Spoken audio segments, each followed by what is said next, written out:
Hey everybody, we are live. Welcome back to Coast EVs, your fortnightly fast charge on electric vehicles and infrastructure. We are possibly suffering a little bit, I know myself, from a bit of a lurgy going on the back of me. So if I sound distant or if I break up at any point and hand it over to someone else, that's why. But Eric Way is with me and Walter Schulze of the News Column and Network Architect channels, respectively. So we will crack along here. Also, a quick reminder, we're on Spotify, and there may be some other platforms that it's percolated up to now. But if you don't catch this in the stream here and you want to just listen to it on your way to work or on a big long road trip, as we'll discuss later with Chargeway, then that's the time to do it. You can catch that on Spotify. But we'll start off with let me ask you both, how are you both doing? It's a rainy day. All right. Temperatures holding up okay? Huh? Temperatures holding up okay? Oh, yeah. We are unseasonably warm. So, global warming is still here, but the Pineapple Express is as well. And so you guys got some pineapples heading your way. I can verify that. And Walter, you're on the road by the looks of it? Atlanta. Yeah. Spent a nice 30 minutes looking at Truist Field while I was parked on 75. Okay, happy days. That's not the kind of road trip we want, but I'm sure you're productive nonetheless. So, as is our wont, we start with the news. I'm finding very much here, I don't know about you two, that the news keeps on coming in about 5 minutes before we go live. So we have the problem of arranging a news topic, which is perfectly serviceable, and then somebody comes and does something like GM did. So what we're going to have a quick look at, which I don't think the banner is prepared here, but GM returning to plug-in hybrid electric vehicles. That was one of the things that kind of percolated up today. Eric, you started in a Volt, so did I, kind of. Walter has a Cadillac Lyriq, so we're all in the GM family a little bit here. How are you feeling about the semi-return of plug-in hybrids? Well, at first I was like, okay, this is an utter waste of time, and it's almost like backpedaling for GM. But then someone made me, they reminded me that, all of GM's new ICE platforms in China are hybrid. And so if you want to change the perspective a little bit, these hybrids and plug-in hybrids are not there to replace the EV models, the current and upcoming EV models. They're there to replace the current and upcoming ICE models. So I have a feeling that, what we're going to see from GM in the next 5 years is just a complete absence of any pure gasoline internal combustion engine platform. It's going to be either hybrid, plug-in hybrid, or electric. So the transition might be happening a little bit differently than I think it's being framed right now by a lot of people. Walter, what's your take? Yeah, it's a little perplexing. As you say, it sounds a little bit like shifting gears and the narrative of slowing down EV demand, which I've been picking apart.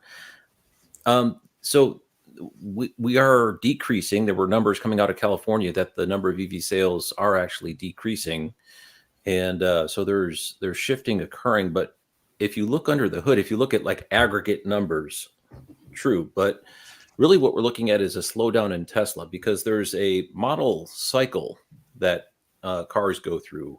And the Model Y had its heyday and is kind of forecasted to not continue on taking over the planet. It's going to plateau and then it's going to come down. And the idea is that Tesla would then come out with another model, assumedly the $25,000 inexpensive car, and then they'll have a great success and numbers will skyrocket again. So when you look at the EV sales of just GM, they have to look at their own portfolio and say, okay, how are we going to do this? They took away the Bolt and their numbers are going to tank. So unless somehow they're able to quickly switch to Ultium cars being produced in the same number that the Bolt was getting produced, they have to look at kind of what's best for GM.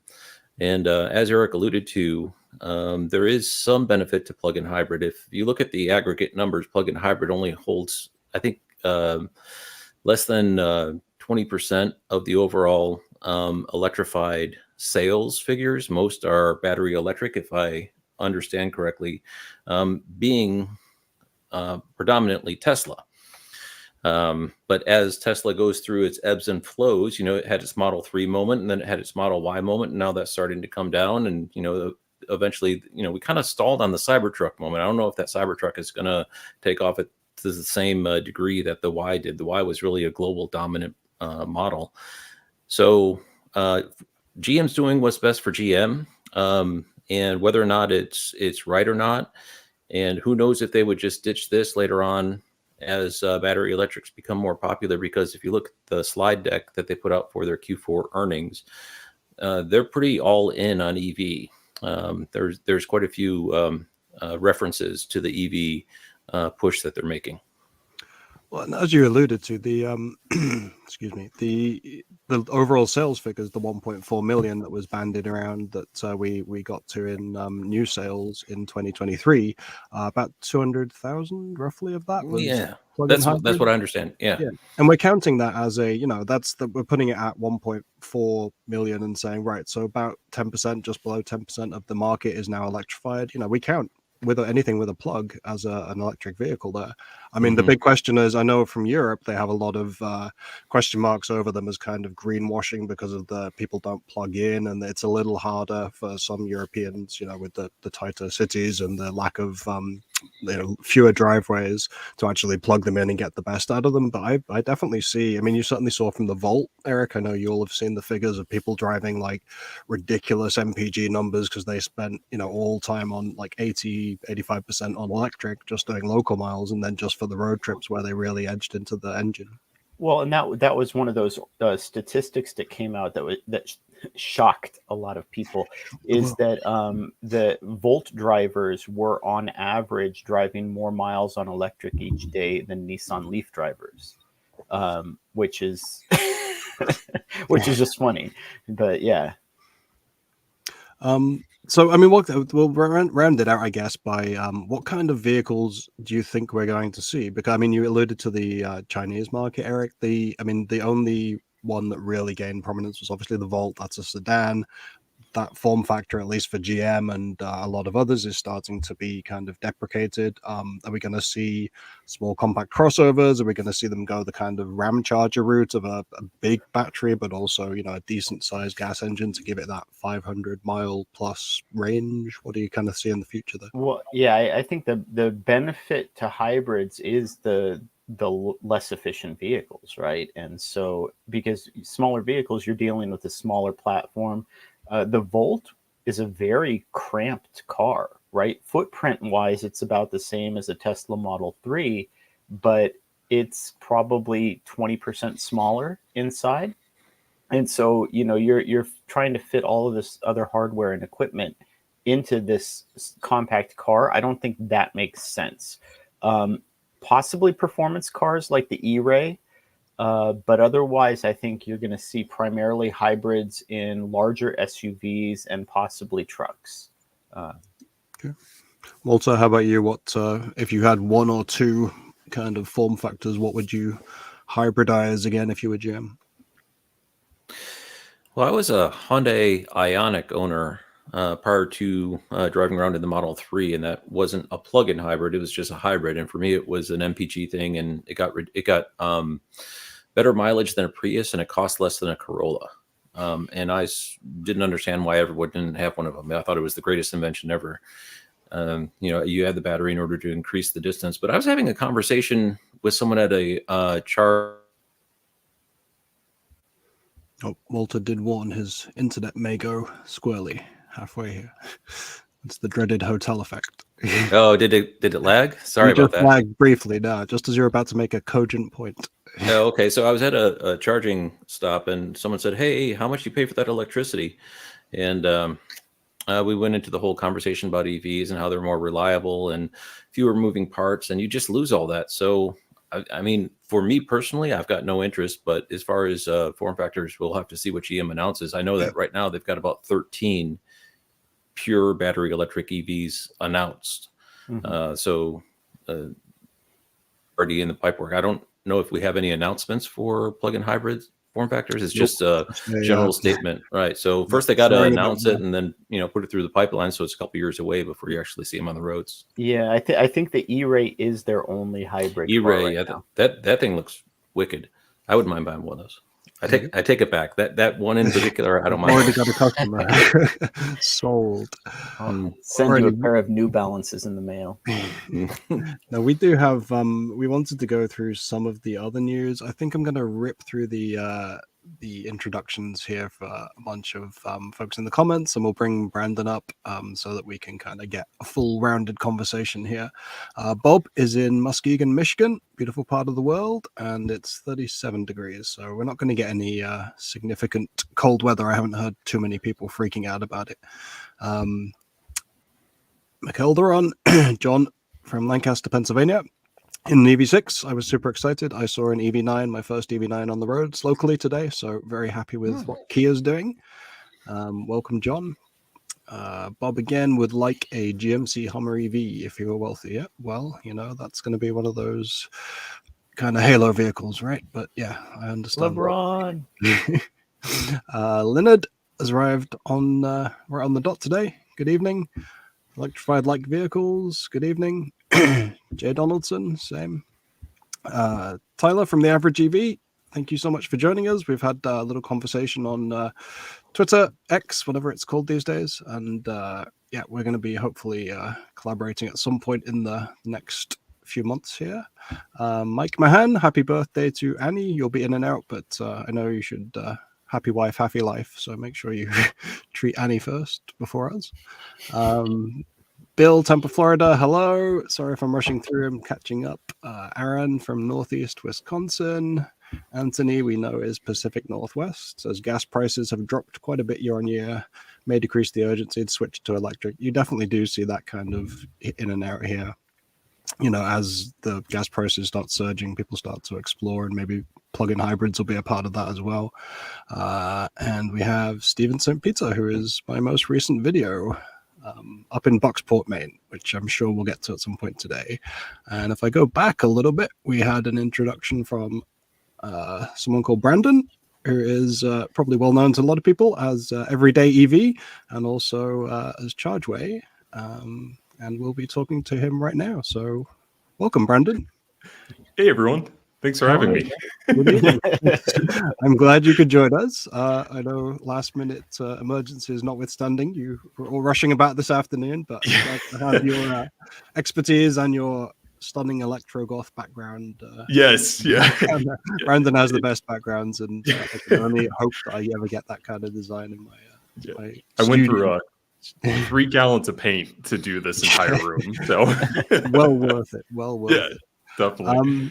So I don't know. I mean, we want to, if we can kind of, maybe we want to get your take as well, Brandan, because you're listening there to the, GM news, and I think you've got a Volt in your past, as I recall, right? Maybe you want to use that to kind of do your take, and also go through, electric vehicles you've owned, what you've got right now, and kind of give us some background. Yeah, absolutely. Hopefully my audio's okay. Hopefully it's coming through good. So it was actually funny. I was listening as I was typing notes out for tonight's live stream. I realized how many vehicles I've had as a 32-year-old, and I don't know if that's a good thing or a bad thing. In this space, probably. But my first taste of electrification was through a 2012 Chevy Volt that I had in college. That was my first plug-in vehicle. Got it for $12,000. I couldn't pass it up as a college student. Absolutely love that. And then from there, a 2019 Chevy Bolt. And Eric, actually, your YouTube channel was one of the first YouTube channels I've ever watched for Bolt videos. So wanted to, common theme around these parts. Yeah. So from the Bolt, we ended up getting a 2021 ID4 first edition, and then from there we got a Mini Cooper. Actually, no, sorry, taking a step back. We had a 2021 Tesla Model 3 long range. Got rid of that. And then we had a Mini Cooper electric for a little bit. And now we have a Nissan Leaf and a 2021 Tesla Model 3 Performance that we bought for the same price as a brand new Camry. So there's my little humble brag there. So you were out of a Tesla for all of 4 months, was it? It was like 2 months. Yeah. Okay. Couldn't keep you away for very long. No, the Mini Cooper was awesome, but for my husband's work commute, we needed something with a lot more range. So We yeah. should also tout your abilities as a photographer. This is Oh. from the trip last year. I love this photo. This is the previous Model 3, right?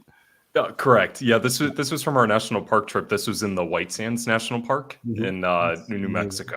Yeah. I wonder how it got that name. There's no way. And you also took a white Tesla, so well done for that. Yeah. Pre-planned trip. So we've got that background. Obviously, between the four of us, we've got a pretty wide range of electric vehicles across the ecosystems. And so with your history there and Tesla, you've been making videos, as you said. You were making videos around the same time I was. I think Eric preceded us for a couple of years. So Everyday EV has kind of had that momentum to introduce people to electric vehicles. Kind of says what it does, what it says, right? You're kind of that regular. You're in that center of the country in the Midwest, which doesn't necessarily lead in terms of electrification, but certainly has a lot of people interested in electric vehicles. How did you start the channel, and how did that kind of proceed into what we'll introduce in the form of Chargeway? Yeah. So essentially how I got into electric vehicles, I actually worked for Tesla in college. I was a product specialist, but previous to that, I was working for Saks Fifth and Hugo Boss just to get a taste of high-end luxury. And that gave me some good experience with higher end clientele and working with more luxury items. And I grew up around sports cars. I've always been a car person. And Tesla was just a very unique company at the time. And I was always a big fan of the alternative fuel vehicles, whether it was the original Prius or electrification in general. And I ended up getting a Tesla tattoo before I even worked for Tesla as a sign of I was very proud of what this company was fighting for. And that proved to my manager at the time that I was worthy of hiring. So don't recommend getting a tattoo unless you really love a brand, but it worked out in my instance. So ended up becoming a product specialist, and through being a product specialist, I just really learned how to teach about electric vehicles in a way that people can easily understand it. And that's what led my passion to becoming an EV educator. And that's how Everyday EV started. So just trying to make it simple. It can be very overwhelming and daunting. And that's the whole mission statement for the YouTube channel. Fabulous. And we've got the little banner there, which if anyone hasn't already caught you, I think I put some links either to the channel or to your latest video, which is on the Tesla Universal Wall Connector, which looks like a neat, nice piece of kit for a Leaf and Tesla household. So yeah, and then obviously that kind of brings us up to date pretty much. And although you've been with Chargeway for a while now, it's probably going on a few years, right? Just seems to have gone by, but yeah. Yeah, going on. This is my third year. Okay, it's gone fast. Yeah, fly by. So you can give us a little introduction. I'll probably pop some of your the photos and the visuals that you put up whilst you speak, just to give people a flavor of what we've got. But give us a little quick potted elevator summary of what Chargeway does and what you're trying to achieve.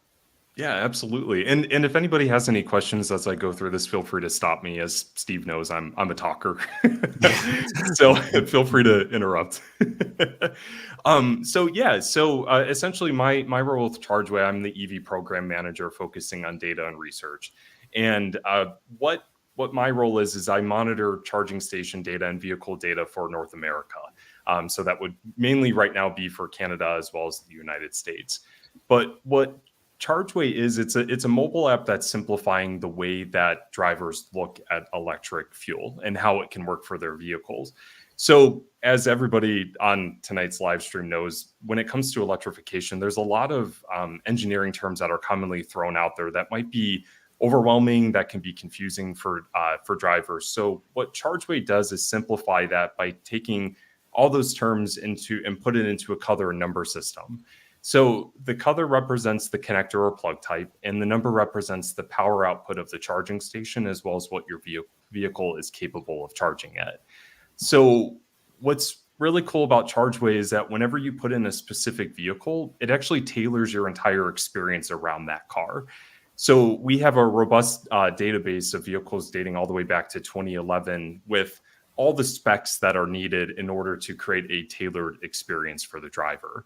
So that will cut out charging stations that don't work with your vehicle. We understand different amperage of charging stations in terms of how that works with like battery voltage and how that might impact your time. So all of that, all of those details that I think a lot of people who are just everyday drivers might not either know or they might forget. We take care of that for them. We do the thinking for them with Chargeway. Gotcha. So, and this is, this is obviously a piece of what we're going to come on to later with the adapter heaven or hell, depending on your perspective, coming up. And Ford today announcing that they will very soon send those adapters for, access to Tesla superchargers coming up. But the idea is, as I'll put the, picture up here again. So, someone with a Tesla is going to see their red 7 plug for the full power that they can get, and they can adjust it to their own kind of, it's only going to show them the kind of chargers they can use, right? And myself kind of moving into a green CCS vehicle, again, power on that kind of what is it, a 1 or 2 to up to 7 is the highest. Yeah. So just to do a quick summary of the colors. So green represents J1772 and CCS. Red represents Tesla and NACS, and blue represents CHAdeMO. And then in terms of numbers, we do 1 through 7. So 1 would be the slowest, 7 would be the fastest. Gotcha. And the main reason that we did the numbers is because DC fast charging, at least I like to look at it as like a spectrum. You could see anywhere between 101 kilowatts to 200, or a lot of the ways that the industry likes to summarize it is just level 3 is anywhere from 25 kilowatts to 350. And that's anywhere from a 3-hour charge to a 20-minute charge, depending on your vehicle. So having those numbers 1 through 7 really encompasses all of that spectrum in terms of what your charging experience could be like. Right. And I do know the app went through a pretty major overhaul around November last year. So Chargeway 2.0 is what we're talking about these days. But let me move over to Eric and Walter. So I know they'll have a bunch of questions. I will too, but I want to give them some time to kind of pick your brains because I have access to you on text if I need to. So yeah. Eric, how about you? Let's get some questions. If you have questions in the comments, we'll do a little round robin here soon as well. Yeah, well, I mean, obviously, I think the elephant in the room is the whole NACS CCS J3400 sort of universal standard, and not only that, the CHAdeMO essentially going away, which is and then of course J1772. Like there's the whole interoperability issue, and it's almost like, I wonder how to simplify it, because someone with an adapter, right now, that opens up, you might have your vehicle, but say that's a good example, actually. So you have a Tesla, you have your native Tesla chargers, but if you have CCS support and a CCS adapter, now what is it showing you, right? And is it showing you all of those other stations that you can now access through an adapter? Because essentially the standard is the same. The only difference is the plug interface. Correct. Yeah. So we will take into account how that works when it comes to, say, for example, like a charge point station that might have a NACS connector. If your vehicle is not capable of using CCS support, or it doesn't have CCS support, we will not show you those charging stations. So what's really cool about Chargeway is that our platform can be updated in real time, and that will reflect through all users as well as all of our other platforms. So as things update, all we have to do is just update things on our back end, and then it will update on the front end. So the same will be said for, to jump into talking about Ford's announcement today with their adapter. Our understanding is that red level 7s are the V3 and V4 superchargers. Those are going to be compatible with CCS vehicles. So whenever we provide, or whenever we get more information of how those adapters are going to work or how those vehicles support them, we can update our data. So for example, if you have like a Hyundai Ioniq 5 in your Chargeway account, all you'll see are the red level 7s. You won't see anything like a urban supercharger or a V2 supercharger, because from our understanding, those won't work with your car. So So yeah, we're still, and that's another thing too, is that like I think there's still a lot of confusion from drivers pulling up to a V2 supercharger when they have these adapters and it won't work. So we're still trying to cut through a lot of that red tape. The Arctic 5 was an interesting example because I actually used Chargeway, as I told you, to find the Magic Dock locations recently, because it gives much more kind of clear picture of which ones are, which locations actually do have Magic Dock, and it gives me an immediate count of that number of stations. So I was able to find it was immediately 48 or 49, whatever it is now. And I was also, I noticed as I was doing that I was a green 5, which it should be green 7 if you are just going from the first kind of look, because you think that it's going to be a 250 kilowatt station, but you have that knowledge that the 800 volt vehicles are limited. So I know it's kind of something, if I put the filters right, I can easily find that it's going to be a slower station, even though on paper, if I look at the kilowatt level, it should be 250 kilowatts or something along those lines. So it's helping me in that way kind of know that this is a lesser station, at least for me, for my vehicle's needs, than if I was to go to Electrify America Green 7, right? So I was pretty happy to see that. Walter, how are you? I know you've been dabbling a little bit this week looking at Chargeway. What are your first impressions? Any questions for Brandan right off the bat? Yeah, so sadly, I'm a technical professional, and if I would start to ask all my questions, this would quickly catapult into a 48-hour conversation. I'm very excited to have EV data professional. Wow, the number of questions I could ask is could go on forever. And get nerdier, progressively nerdier. Oh my god! Yeah, I was thinking about questions to ask. It's like, yeah, this one. But just the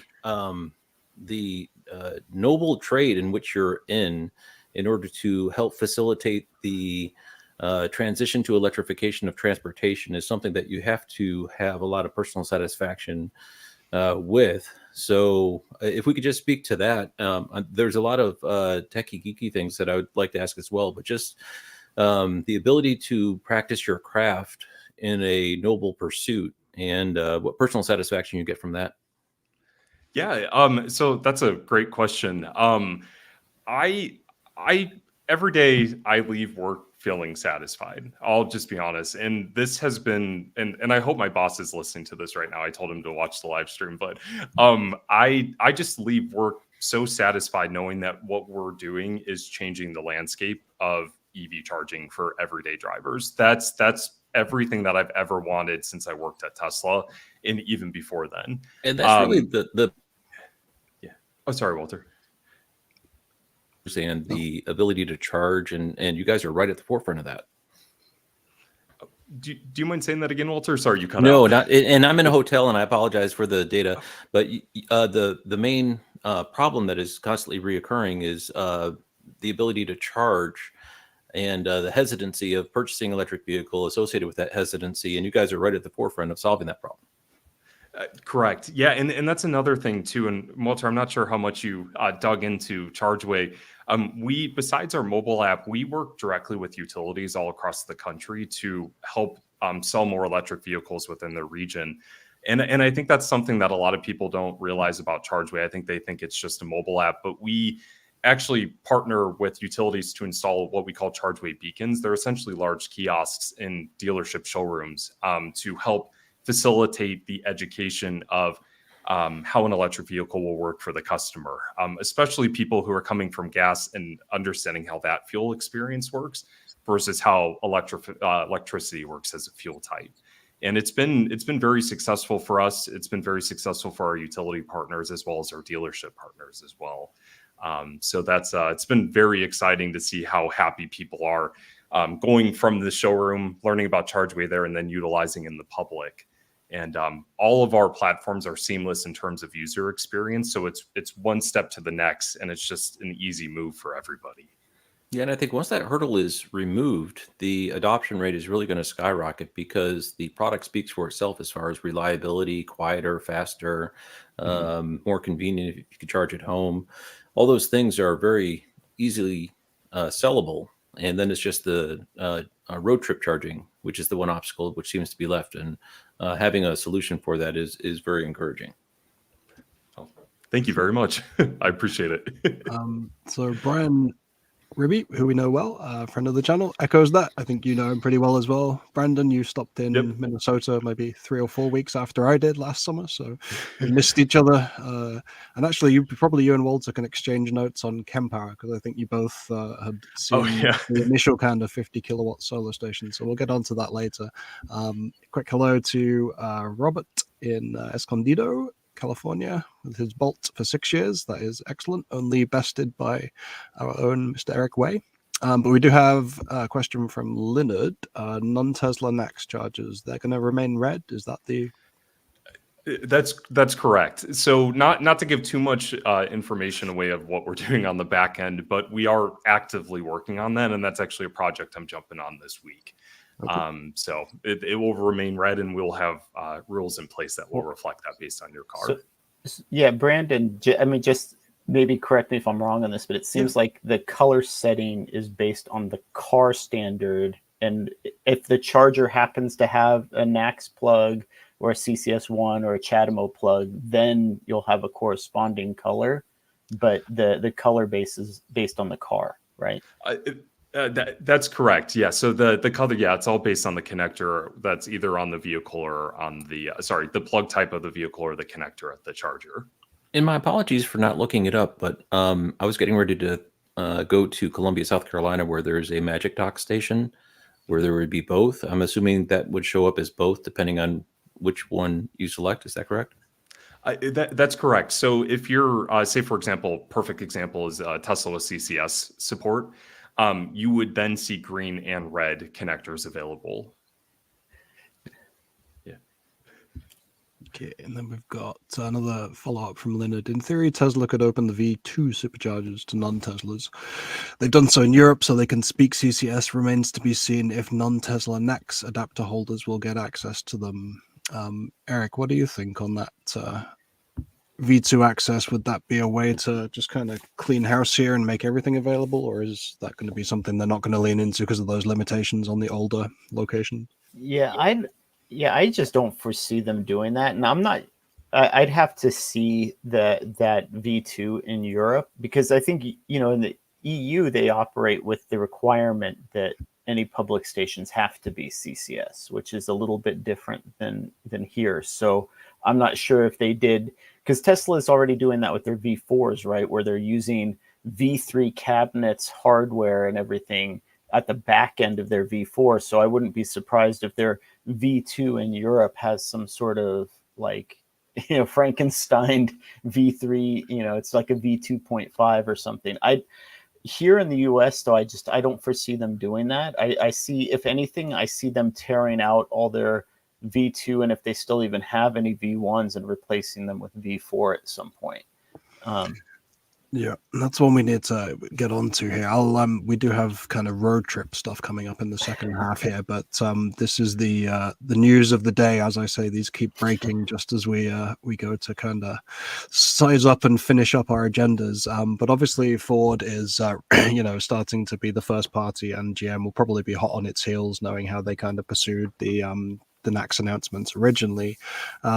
And the kind of the sticking point I have here, and we'll go around the circle or the squares, I guess, as we kind of think about this. But I did another sweep of Magic Dock just because anticipating how this is going to play out over the next couple of months, 2 or 3 months, with the adapters starting to roll out. I think Magic Dock, with up to just shy of 50 sites now, as I said, and across a bunch of different states, I think it's almost half the states have them in some form or another. I wanted to go through and see, how, when I initially looked at this last, I think it was kind of September, there was a drag factor if you go by the other service that we use to measure, road trips and plugs and all that kind of good stuff. They, you can get ratings obviously publicly, so we kind of use that to pull out some numbers. And typically out of that 10 out of 10 rating, for a perfect charger, the Magic Dock locations were about 8.5 out of 10. And while it doesn't sound awful for Tesla, that's that's notable, right? That's something that would run a red flag up. And that, you know, from what I found, it was kind of a wide range of stuff. I thought initially it would be a lot of Ioniq 5 and EV6 owners, you know, griping about 40 kilowatt speeds on their 240 kilowatt capable vehicle, you know, but and that was a little bit of it.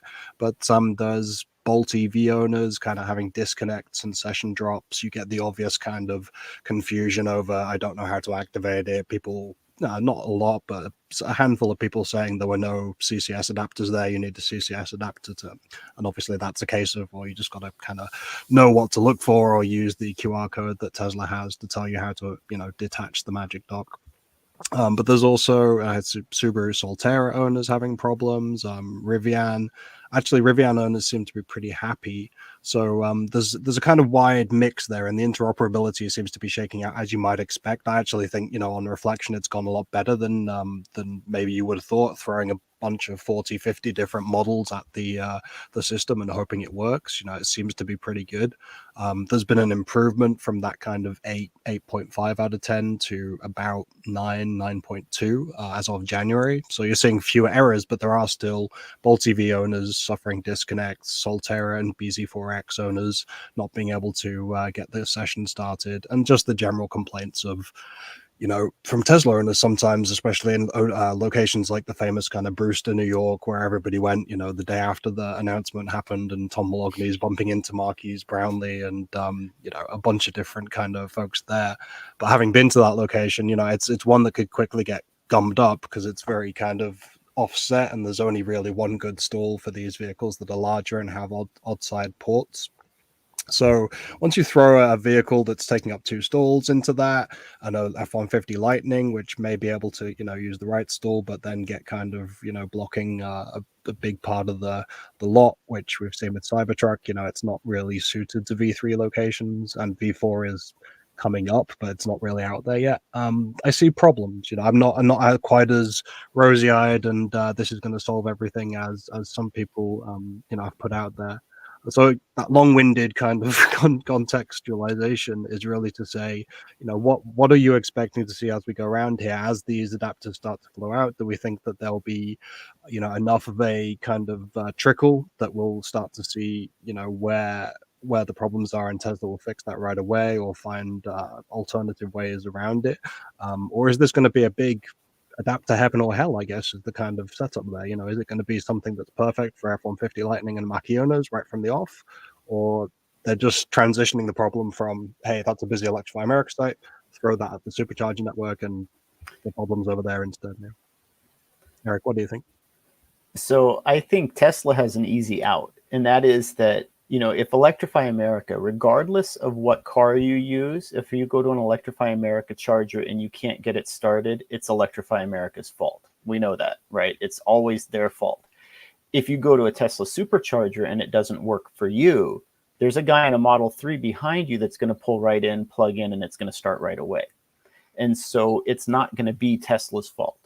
And so I see that more than anything else. But this illustrates one of those issues that I've seen across the industry, you know, and it's something, Brandan, that Chargeway is really, I think, hoping to address too, is there's a large percentage of failures in the public charging networks that are the result of user error for a number of different reasons. And so I think we know Tesla's hardware works. And we know it's always going to probably work with their cars no matter what. So I don't see them getting blamed for the same reliability issues that I see some of the other networks getting blamed for. But I do agree with you, Steve. There's going to be some teething issues, because anytime you introduce any sort of complication to the charging mechanics of activating a charger and using a charger, you're going to have a higher incidence of failure rate. And people are going to be disappointed, even if it's not the charging provider's fault. So, and let me float this in the middle here and see if, you know, especially in the comments, I'd love to hear if you think, as Tesla moves to this, to me, they're becoming a public charge point operator, right? They just, if you are signing up for a membership, potentially paying $13, the better part of $13 a month for access, because Magic Dock and everything else is so widespread now, it's got to work, same as anything else we would expect, right? You're going up, you're paying a decent premium for it. There is no, and I did see a little pushback initially on any criticism of Magic Dock saying, well, it's just, it's generous of Tesla to open up. Well, that's not the case anymore. As I knock, getting a little bit too excited. They are becoming, as far as I'm concerned, a public charge point operator, and all the responsibility that comes with that, interoperability, testing, and we haven't even touched on the lack of customer service lines or any kind of support, which may come with the V4 locations and the touchscreen and everything else, but which to date are not really a strength because they haven't had to be, because they're reliable, they just work, but only within the context of those 4 or 5 models now that are in a closed ecosystem.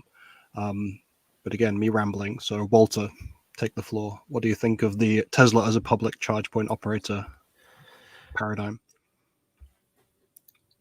You could plug in a Tesla and it starts charging, right?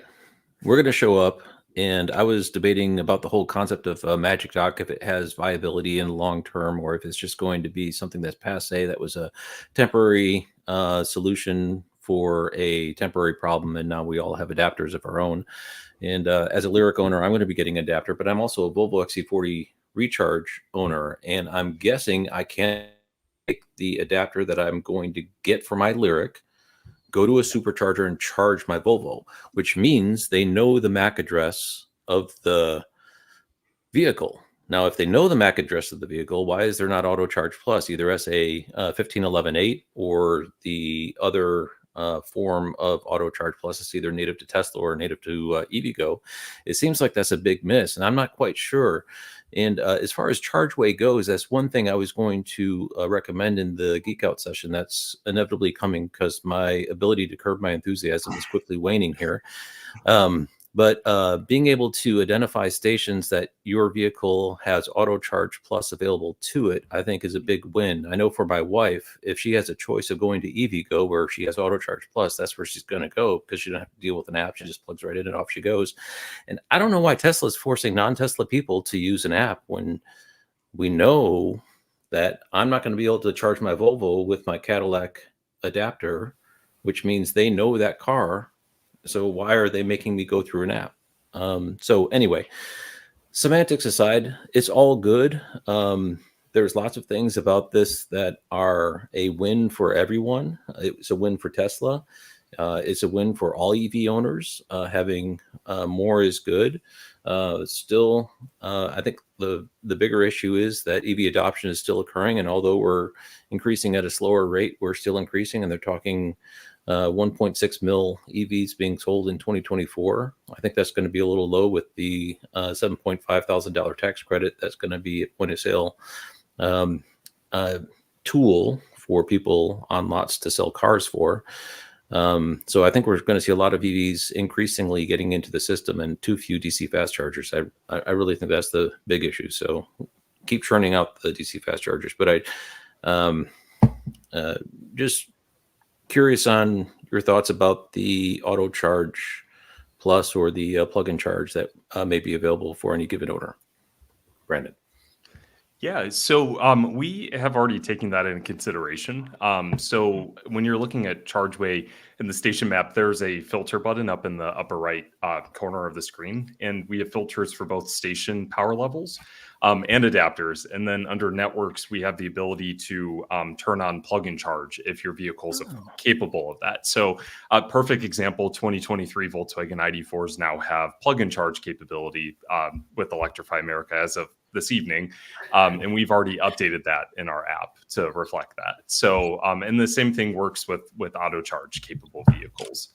So it's worth taking a second just to celebrate with Tyler at the Average EV here, who's waited long and hard. If anyone remembers the ID4 launching, one of the first Jason Fensky at Engineering Explained videos was, why did they launch it without Plug&Charge? And here we are, probably pushing 3 years later, and it's arrived. So fabulous. Yet another news story. There's probably something breaking as we speak, so just leave it in the comments and we'll get to it in our third or fourth hour as we roll along. You're in for the evening, right, Brandan? You don't have anything to go. Oh yeah, I got my Earl Grey tea. I got some caffeine. I'll be good. So let me race through the comments quickly, because we did have some stuff. We had Darren, who's here. I quickly put that up. Hey, Darren, he joined us on the Chicagoland episode to give us the lowdown on what was really happening. We appreciate that. Liv from Mackie Vlog, welcome. It's like to see Brandan. Great to have you around. And I think Mackie Vlog just won the Electric Vehicle Association's Road Trip Pioneers Award. So congratulations on that. Much deserved, and we appreciate your videos taking us all over the country and coast to coast EVs. There we go. What better place to celebrate? But Darren had a question on has Tesla supercharger failed to work with any third-party car? I think fail. I mean, it failed me initially. It's the only place I have failed in across a session, but this was on day one, so you could probably cut them some slack. I think I've seen every model that has been tried have a successful session now. I think the BZ4X had some problems, but I know Alex on Auto's got that one started. Solterra, I haven't actually seen a successful session, but that doesn't mean that they're not out there. I assume it's exactly the same as the BZ4X, just takes a little bit longer.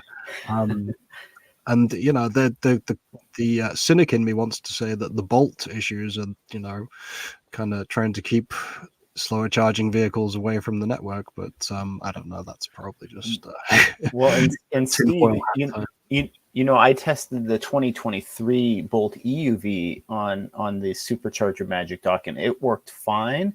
But I haven't had a chance to take my 2017 out to one yet. So, I mean, I know there were some Bolt EV failures, but I didn't see what years they were, and I wonder if there could also be some sort of a component in that regard.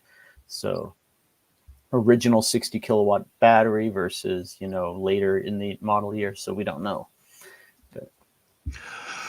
Leonard says, I hope Tesla does Autocharge Plus with the superchargers for non-Teslas. EVgo's version has worked well with my Model 3 using my CCS adapter. And I think, Liv, you can probably speak to how the Marquis has done with Plug&Charge. I think everybody's been happy with that on Electrify America as well. So we're going to have, my only kind of thing here is we're going to start to get these little silos, right, of this technology, and I know there's people working on this across the board, and they'll make their own case for the Autocharge Plus MAC address kind of solution versus, you know, the more secure ISO 15118 of Plug&Charge. But you know, again, we always go back to this. We're in the geek territory here, and you know, we can nerd out as EV, you know, enthusiasts. But what has to happen really, and what one of the big advantages of EV is being able to plug in, go away, and just have that original Tesla experience, which is the result of a closed ecosystem. But you know, we have to get to a point where, you know, one of the advantages, and so one of the things that we've talked about in the video that I did on the first NEVI site there was that, you know, I timed these things, you know, and put a little timer up on the screen just because the activation thing, you know, between 30 to 60 seconds seems long for me, and we're trying to benchmark some of these things. And one of the many naysayers who were, you know, kind of against electric vehicles, you know, and the time it takes to charge on the road was saying, you wasted, you know, this time already. But you know, my point was, going back, you plug in and you walk away, right? In most cases, in the ideal situation, that isn't time that you waste. I'm filming it because I'm a nerd who's trying to, you know, benchmark these startup times, but nobody's doing that. They're already in the pilot, you know, in the restroom enjoying the facilities. So that's a passive thing, right? So we want to get to this point where everybody can do that, regardless of make, model. Nobody wants to know that they have to do this on a certain station. They have to do this when they go to a Tesla supercharger. The whole point is to be able to just plug in and go. I think we're a long way away from that, but it does speak to Walter's kind of, you know, he uses Autocharge Plus and would go for that. For that reason, people want the Tesla experience of just being able to plug in, let the car do the work in the background. Brandan, what are you thinking on that side? I mean, obviously you're preparing for it on the Chargeway side, but as a EV driver who just wants that kind of Tesla experience across the board, how do you feel about that? Yeah, I'll be honest, before I started with Chargeway, I definitely had those rose-colored glasses on. Like, everything was perfect with the EV industry, and after being in it for a few years, it's not ground you down to the bitter end. So lots of hard work to do. But my foreshadowing of 2024 is I don't see this going seamlessly in terms of supercharger rollout, accessibility for all EVs. I just really think that, Eric, you mentioned user error, and I think a lack of education from the network side, as well as just in general from the industry, is just going to lead people to keep having bad experiences. And I really think until that pattern breaks, it's just going to keep going that way. And that another thing for Tesla too, they only give you a QR code that says, charge your non-Tesla, and that doesn't really give you much other information other than that. So, we've been to Magic Dock locations, and, we're very experienced EV owners. So like, it was easy for us to figure out, but I can't imagine somebody who's brand new into like, a different EV and thinking that this is just going to work with their vehicle and they're on a low state of charge, and, how that's going to work for them. So I still think that there's still a lot of education that needs to be done. And I think adapters just complicate that a little bit, but, I'm going to plug Chargeway a little bit, just to cut out that thinking for a lot of people. But I just think adding adapters into it in the meantime is just going to make things a little bit temporarily complicated. Great. So, I mean, we see the promised land, but we have a valley or two to go through before we want Chargeway as our EV Sherpa, is what you're saying. Well, and that actually brings up a completely non-nerdy, non-tech geeky question, Brandon. Does Chargeway how are you managing station pricing? Because that's like the number one question that I get when I do site reviews, if I'm on a trip and I'm charging. And it's like, well, you didn't tell me how much that station is. And I have to keep reiterating that I don't want to get into the pricing because it fluctuates, right? It's almost never real-time pricing. You can check one hour one day and it's going to be completely different the next. And so is there some functionality in Chargeway, especially in terms of, because I haven't foreshadow a different question, route planning, but is there some functionality in Chargeway that makes the pricing more transparent? Because that's what we see with things like Gas Buddy, and those are really popular apps even for gas powered vehicle drivers, where they want to see the price, and that's what's being hidden by a lot of the charging providers. Yeah. No, Eric, that's a great question. And I think that's something the entire EV industry could benefit from, is more transparency. I'm not exactly sure why a lot of that data is hidden from people. It's good information to have. In Chargeway, we do our best to provide accurate pricing information to drivers. Obviously, as you mentioned, some site hosts might set the price, so one charge point station might be different from one down the road. So when you're looking at the station detail screen in Chargeway, we do have a summary for pricing. So if we know it, for example, like Electrify America, we will include that there. EVgo has some of their membership pricing. We'll include that. Tesla, for example, and so forth. But if it's like a non-network station, for example, we always put in there call ahead to make sure, one, it's available, as well as what the cost might be. And if it's one of those where it's a charge point station, or maybe like a white labeled network where the site host would set the price, we have a little blurb in there that says this price is set by the site host, call ahead to confirm details. Just a double check. But that's a tough thing with this industry. It's a very moving target at the moment. And, we're working on that. We have that on our radar in terms of what we're going to do in terms of price estimates. But that's a future update we're working on that's going to be out this year. I want to make sure I give Walter, because we are going to move on to EV road trips and kind of charging KPIs at some point here. We'll see how much we get in, but I want to make sure Walter has his chance to pick your brains about at least one nerdy question. The floor is yours, Walter. Okay, I'll boil it down to one.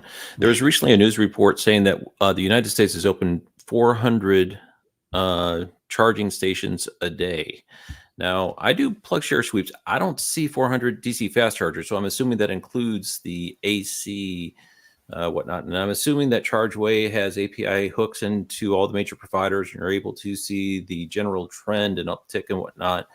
Does that sound correct, that 400 per day AC and DC are getting turned on? So I'm going to answer this as honestly as possible. I have not seen those numbers. And the only reason I'm saying it in that aspect is at least I'm not seeing it from the networks we represent within Chargeway. So Yeah. if there's a Right. network that's not represented within Chargeway or the AFDC that where we work in tandem with to improve their data and vice versa, more than likely that's another network that's just not represented yet, either be it in PlugShare or these other platforms, for example.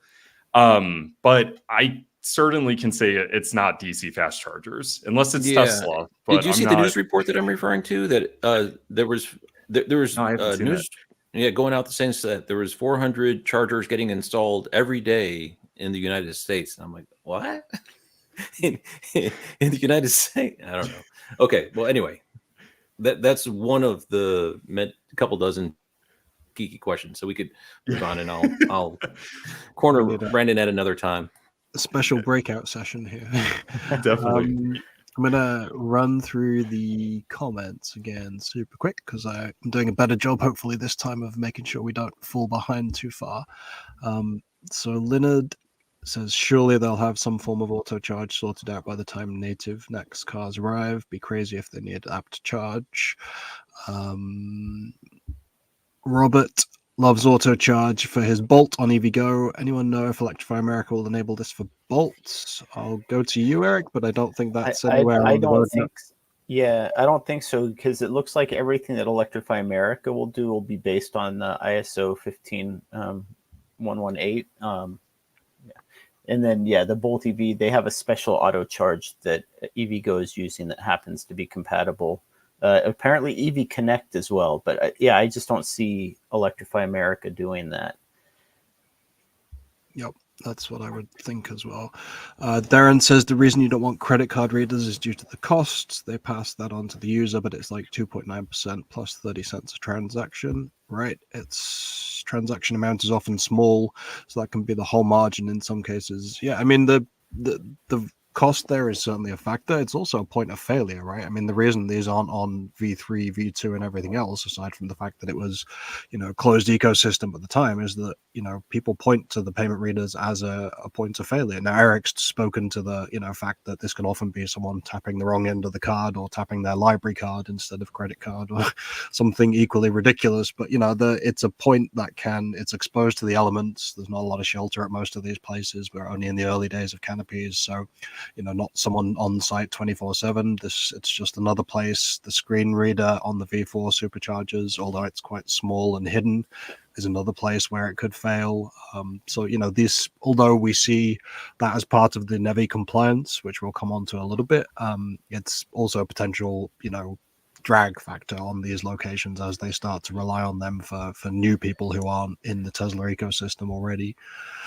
And that's in addition to the cost that Darren mentions. Let's see, anything else here?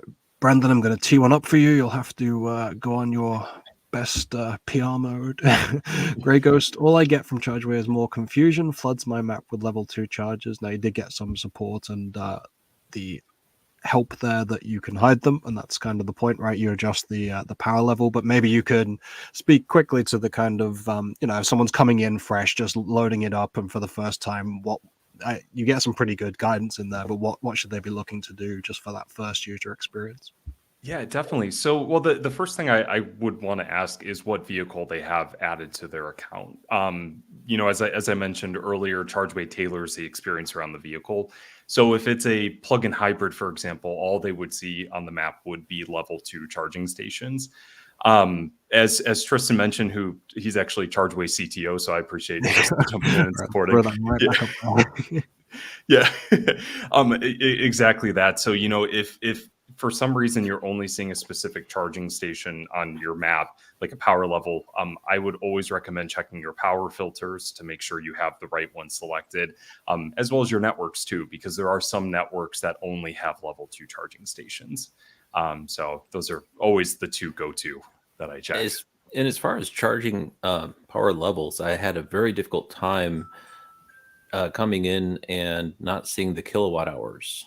That was a bit of a shock for me. I'm like, where's the kilowatt hours? Yeah. So that's the whole point. You're too far in the bubble. You can't be saved. The kilowatt, not kilowatt hours. But that was a big shift. I'm like, I need a power shifter, and I need it 300 kilowatts or 2, and it wasn't there. And I'm like, whoa. Yeah. So, Walter, I will tell you, in terms of the power level filter that you're talking about, I totally understand that. And, we're always looking for feedback in rooms where we can improve. But I will say, I actually recognized that it was good that it wasn't there, because this is trying to solve a problem. And after I thought about it, I'm like, no, this is right, Walter. Let's take a breath. Yeah. Well, I will say that as we were working on Chargeway 2.0, I fought really hard to include more technical details, just because we have heard that from time and time again in terms of the actual connector name and how that correlates with the colors and how the kilowatts represent or coordinates to the number system in Chargeway. So when you're looking at a station detail like screen, you'll actually see, we'll say, like, for example, like it's a green level 5. Next to the 5 in the green circle, it will say CCS, and then you'll get a kilowatt readout. So okay. Yeah. So it's not hidden, but it's underneath the specific station when you're looking at it. So we do provide that technical information. That way you can tie that into what the Chargeway system is. Yeah, that was the first thing I did. I went on the website to try to figure out where the power levels are corresponding to the kilowatt dispensing rate, and I couldn't find it anywhere. And I started panicking. I'm like, wait, take a breath. It's okay. Okay, so we've passed the hour mark, and I have more topics as usual than we're going to be able to address in the next little bit here. So I'm going to throw this out to the good judgment of the audience. We had Brandan and Tyler's trip out west, epic trip in a Model 3. I can do a bunch of different things there with that and show you their trip. He can talk us through how they went there, what they used Chargeway for along the way, that kind of thing. Or we can go into the even more nerdy area of charging KPIs and potential penalties for non-compliance in things like NEVI and how that's going to shape up this year. So I'm going to throw a few more questions up for Brandan, whilst everybody, if you want to throw that down your preference for either a good EV road trip story or the nerdiness of charging KPIs, your choice. We'll go with the voters on this one. But in the meantime, for Brandan, what's the 5 and 10-year plan for Chargeway as chargers and charging become less challenging? How do you see the company progressing? Yeah. So that's a really good question. And not to belittle the question at all. I personally, and I think, a lot of my team will say this too, I don't think charging is going to become easier. Like, I think it is, and I think it's not. And the only reason I say it's not is because, we're going to see a lot of competitors in terms of multiple networks starting to come out. They each have different business practices, different ways to initiate a charging session, and so forth. I still believe that our team sees a need for Chargeway. And Eric, this goes to circle back to your question about adapters. We fully believe that there's always going to be a need to navigate this landscape in terms of how charging stations are always changing. And another way to look at it too is that even 5 to 10 years from now, there's still going to be older vehicles on the road that still need support in some aspect. So that's another important value that Chargeway offers. Yeah, and I even, Brandan, about that. Well, I guess we're still taking voting, Steve. Go ahead. Yeah, because like the idea of whitelisting or whatnot, because full disclosure, I never really plan my road trips anymore. I just kind of drive, and my EV road trip planning is, where do I think I'm planning to eat? Where do I think I might need to use the bathroom? And then finding a charger along the way, usually while I'm driving, that matches that.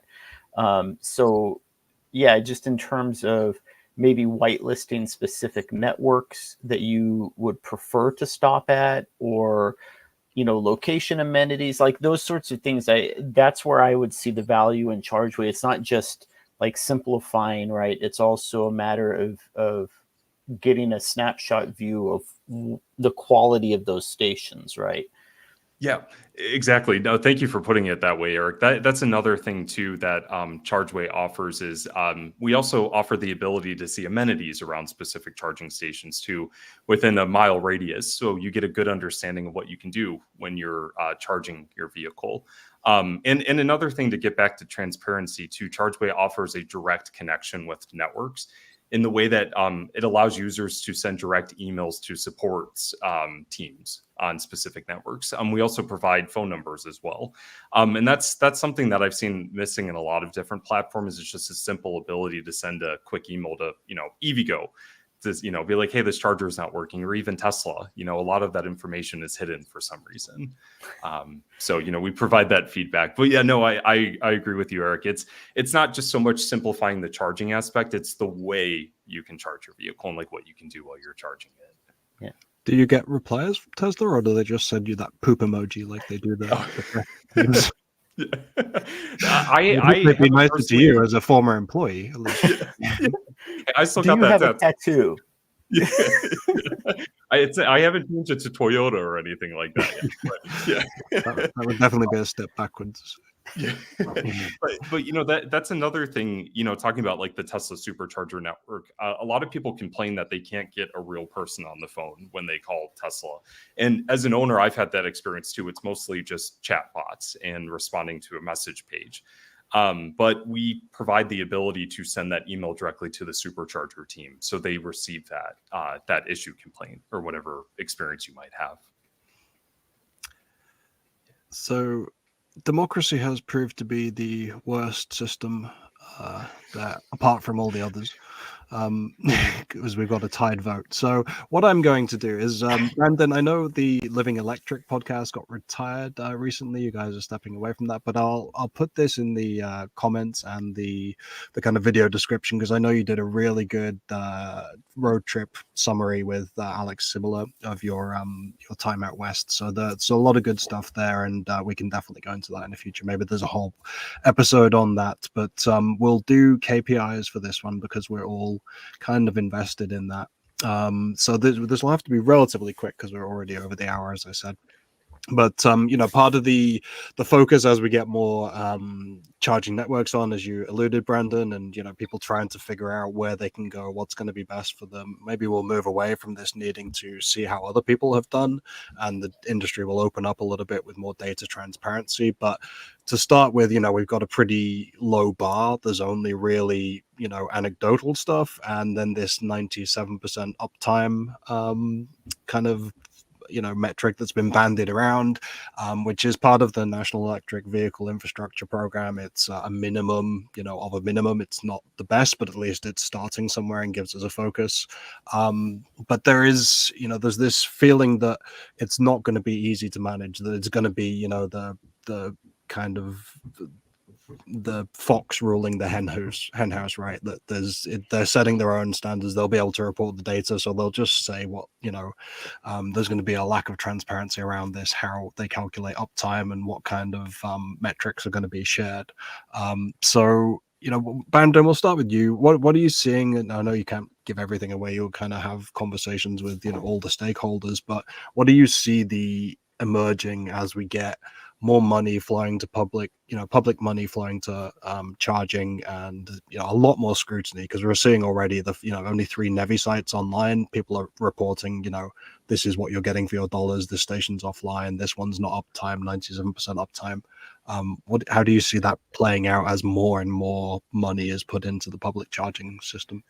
Yeah, I mean, this might not be the most popular opinion, but I could definitely understand why a lot of people are upset that their taxes are being put towards some of these projects, especially when things are breaking and not working as they're supposed to be. So I fully empathize with that opinion in terms of taxes. But in terms of station reliability, I think a lot of the networks are still struggling with that, and I think this is where Tesla does it right, and I don't want to keep harping on the Tesla train. But there's so many moving pieces with how a charging station can work in terms of the data connection with the vehicle, the payment system, even just down to a cellular connection or the way that it's connected to a network, and all of those fail points that can happen with a charging station. And EA Electrify America, for example, some of their new Signet and BTC units are failing too, and they're still working through some of those hardware issues. So I think that as more case studies come out and more drivers get experience, I think things will improve. But I think this is just going to take time. I say 5 to 10 years, maybe even more than 10 years before we really start seeing that reliability score increase. Walter, you're out there kind of with your notepad scoring sites, even though you did let us into some behind the scenes, editing stuff last time, but you're out there scoring them. How are you thinking about ongoing charging performance? We love to see the new sites. We love to rate them from location and power points of view, but as they start to get used, what are you thinking we should see in terms of KPIs? Yeah, so two things that I know we're over time, so I'll try to keep this brief. No, you're good. We've decided to go down this route, so we've got another 5-10 So my profession is actually the observability of technology remotely. That's one of the things that I have as a professional focus. And I got an email from EA this week saying that they are improving their NOC in order to see more. I mean, you guys have been around 10 years. You're just figuring this out, that you needed to do that. I mean, it's basic technology 101. You get a piece of technology, and the first thing you need to do is, okay, how we're going to monitor this damn thing. There's standards to do it, and then you need staff in order to respond. You receive the alerts or machine data, and then you analyze it and you crunch it. And then if an event occurs, you do a post-mortem, and you roll back the clock, and then you see what occurred previous, and then you see faulting. Very standard practices that are just seem to be absent from electric vehicle charging currently. And it kind of stuns me that we've got all this technology sitting out there that communicates cellularly back to a mothership, and no one's been looking at the NOx screens with all the red lights flashing on them like they should have been. So I'll get off my soapbox there, but the KPI I personally think that's going to be most important going forward is availability. If you go down an interstate, each exit, let's just say, has 3 gas stations. Each gas station has 8 pumps. An internal combustion engine car goes further and takes a shorter amount of time to refuel, meaning as we convert over to EVs, we're going to have to stop more and spend more time on each pump. Do the math. I mean, we're going to be running out of stalls here pretty soon. And what I am seeing is that stalls that are associated with road tripping corridors are less heavily used than the ones in the cities, where people are using them for daily grind in order to refill, in order to get to and from work. So really the availability metric. So if someone's going to a station, if it's up or not is fine, but is it available? I think that's going to be one of the key KPIs that we're going to have to keep track of as the adoption rate starts to increase. And Eric, we had on the docket for news before GM interrupted us with plug-in hybrids, the Electrify America versus the California Clean Air Resources Bureau. It's California Air Resources Board. So Okay. it's just a CARB. Yeah. This was all last week, right? But they had to approve Electrify America's Cycle 4 plan for the state of California specifically. There was a lot of to and fro, and eventually approved. But what are you thinking in terms of the conversation that was around that? Well, I mean, President Barossa, or President CEO of EA Barossa, he was very hard to nail down, and I don't know if that was just a communication issue between him and the board, because he had the numbers. It's just they were. It seemed like every board member just wanted to let their constituents know that they cared about reliability, so they were asking about it. But they weren't really asking in a way that necessarily made sense. But they did give the numbers, right? And it's the legacy hardware for Electrify America is currently at a 80% charger uptime per that NEVI measurement standard. Their new hardware is apparently meeting or exceeding that 97% charger uptime per the NEVI standard. So they are tracking it, and they do have those numbers. I know people don't agree with it, but I think we've also talked about this. I think people don't realize just how bad even 97% charger uptime is, because that means that a charger can be down and unavailable for 10 days out of a year. So if you have, because some of the CARB representatives or board members were saying, well, I went to that Kettleman City site and 3 out of the 10 chargers were down, and that's a relatively new site. Well, on any given day, you could have 3, 4, 5 chargers down on a site and still be well within your 97% charger uptime guidance. So one of the good things that came out of that, though, is they did want to establish SLAs, service level agreements, in terms of how quickly they responded and turned around repair tickets. So essentially right now, their internal guidance is, I think, 48 hours for Electrify America. And they want to get that down to, it sounds like under 24 hours, but they just emphasized that SLA needed to be measured in hours, not days, because I think the first time they mentioned it, they might have said 2 days, which does not sound good when you have a charger that's down for 2 days. So so those were kind of the big takeaways, I think. And like I said, it's sort of, I'll go on to that at some other point. I'm sure I'll go on a long diatribe about how I think that the reliability aspect of it, Electrify America already has their marching orders. So a lot of this was just theater, I feel like, at that CARB meeting. But one thing I did want to note too, because actually I think I messaged Darren this earlier, there's a story about someone who went out and tested one of the 3 new NEVI-funded sites. I think the one in Kingston, New York. Is that right? Yep. Kingston, New York. And they basically said, I went there with a Rivian. I couldn't get any of the chargers working. All the credit card payment readers were broken. The site sucked. And then you look on PlugShare, it's 10 out of 10. The last 10, 15, 20 check-ins are all, it's a great station. I loved it. Plugged right in. My car started right away. Maybe I had Autocharge. Maybe I had an app. Just none of those people were using a credit card reader is my only assumption.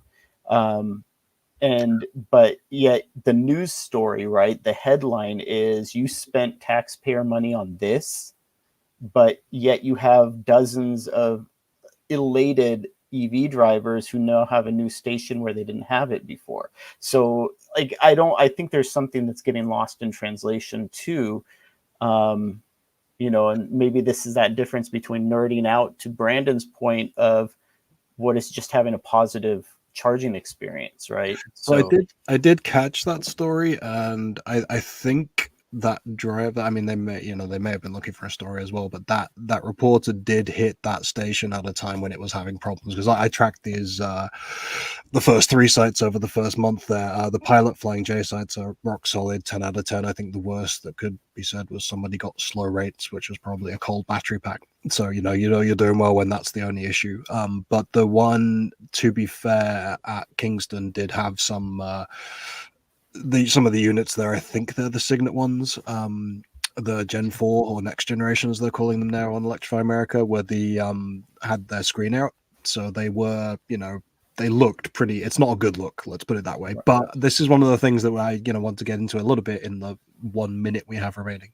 There's it's technically that's feeding back to the mothership that was charging vehicles. You mentioned in the article that the screen was out, it was dark, like this one behind me, which hasn't been commissioned yet, or wasn't commissioned when I was there, but is coming onto the mass pike soon. So charging is back. But at this Kingston site, the unit was dark, but it was charging vehicles. So to Electrify America's systems, that's uptime. That's available. It's charging a vehicle. That's not going to be registered as a down charger. According to Tesla, you don't need a screen. Yeah. Well, this is again, the other thing that happened in the article was that they went down to Brewster, which again, you got lucky because, if you look at the Brewster PlugShare listings, the opposite is true. They reported a really good session, but they got the Rivian onto the side unit that was a side parking store. Had they been trying to take up one of the ones that Tom Malogny was using when he was using an F-150 Lightning and almost smashing into bollards and destroying the things, there's some problems there. So, you just got to catch these things at the wrong time, and it doesn't look good. And of course, Electrify America comes in for the headlines, and of course, forestalls, is going to be a lot harder to navigate when it's a busy location as Kingston is than Brewster. But even that Brewster site, is for the Magic Dock and Tesla owners. There's people starting to say it's a zoo here. At peak times, this is the kind of Connecticut, New York commuter lane. It's not going to be fun. I've seen that site and it's really tight. There's not much there. It's really tight. And as soon as one of my vehicles or one with a non-standard port is blocking 2 stalls, Tesla owners will let you hear about it, I'm sure. And it's it's just it goes back to our kind of thing again, Walter's point about availability. Well, that Tesla supercharger might read available, but if there's an EV6 or an Ioniq 5 taking up 2 stalls, that's not as available as you might think. Well, and the other thing that I was going to mention about this too, Steve, is it's KPIs that are maybe data driven versus anecdotal experiences, because that's what I saw a lot of from the CARB board members as well, right? Is they're like, oh, well, I stopped here and I had this experience. Well, I had this one thing happen to me this one time. But those anecdotes don't necessarily jive with the larger data either. And so we've had this for the year, though, right? I mean, this is where Mike from Canada driving from Ontario all the way down to where you are and back up again via every single state in the lower 48, and saying coming back on gregarious as ever and happy he went in his electric vehicle, to the polar opposite of there's no way CCS. It stands for can't charge stranded, not combined charging system. It's not something that you're ever going to be able to use. I'm apparently taking my life in my hands when I go out. But I think we should probably hand it over to Brandan for we've waffled on a lot about any kind of closing thoughts on the stuff that we've discussed through Walter, Eric, and myself on those different pieces of charging standards and performance, and then kind of final round out for Chargeway and what you'd hope to people to take away as they go away, look at the app, and how they might want to use it on their spring summer trips. Yeah, absolutely. I think the best way to summarize this and all these KPIs is, I think people should take solace that there's people working hard in this industry to make things better for drivers. That's as Walter mentioned, simply looking at a screen to make sure things are working properly and stations are actually available and so forth. I really think that people need to they should take solace that there's people actively working to improve this for people. Whether it's a news story that's just feeding the fire, pushing negative, fueling those misconceptions. There's a lot more to that story than what news outlets are feeding people. And I apologize if it seems like I'm rambling. I'm getting towards my end of the day, so I'm starting to get a little tired. The caffeine's wearing off a little bit. No Earl Grey? Yeah, it went cold, sadly. I don't have an Ember mug or anything, but it's I just think it's going to take time. And another thing that I always look at it too is that software is difficult. Software making it work with so many different vehicles and so many different firmware and so forth. It's hard to make it 100% successful all the time. I think it will get there. It's just going to take some time. And I hope people can be patient with that. And I hope the people who are going back to gas from electric will give it another shot in the future. Those are my rose-colored lenses coming back on. Appreciate it. I knew we could count on you for a positive end to the show. I tried. So your marching orders, folks, are to take a look at Chargeway, install your vehicle, and kind of let us know. We'll probably get onto this in a future episode, see how people are using the platform, see how it's evolving for road trips. And obviously we have road trips coming up, so everybody is going to want to. Walter's already ahead of all of us. Visit Brandan's Everyday EV channel, where you can take a look initially at the Tesla Universal Wall Connector, which is a nice piece of kit mounted very cleanly on the side of his house. And then you can kind of work backwards from there to see his journey through electric vehicles. Make sure you subscribe to News Column and check out Bolt EV Road Trips on the West Coast. And Mr. Walter Schulze is on the Network Architect channel. You'll catch a bunch of updates on the latest networks, GM product decks, and hopefully they'll be including some plug-in hybrids pretty soon.